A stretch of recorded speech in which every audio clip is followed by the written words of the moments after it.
Au Bénin, 3 personnes, dont le représentant personnel de Rekia Madougou et 2 vice-présidents du Parti Les Démocrates, sont convoqués par la Cour de répression des infractions économiques et du terrorisme CRIET. Ces personnalités sont des proches de la candidate à la présidentielle Rekia Madougou et membres fondateurs du parti d'opposition Les Démocrates de l'ex-chef d'État Thomas Boni Yahi. Les 2 vice-présidents du parti Les Démocrates ont été écoutés vendredi 19 février 2021 et le représentant personnel de Rekia Madougou est attendu lundi 22 février 2021 à la CRIET. La déclaration de Sowi, sans même qu'il n'y ait de recours, suffisait pour qu'au moment d'examiner les dossiers de candidature par le juge constitutionnel de son propre pouvoir, il constate que j'ai entendu quelqu'un d'ici, là, je vais investiguer. Il n'a même pas besoin de recours. C'est ce que je l'ai expliqué.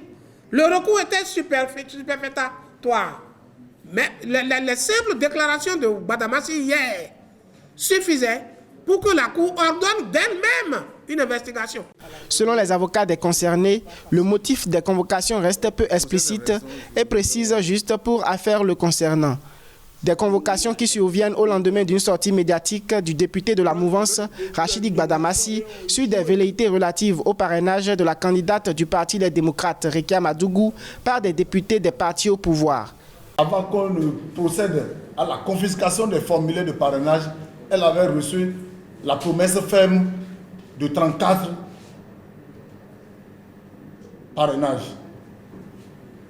Et cela, on en est arrivé là parce qu'on savait que par des artifices, on pouvait venir nous dire par la suite qu'il en fallait 32. Donc elle avait la promesse ferme d'avoir 34 parrainages. Selon Maître Victorien Olatondi Fadé, Rekia Madougou devrait avoir 34 parrainages. 3 députés de la mouvance ont affirmé qu'elle les avait contactés pour avoir leur parrainage.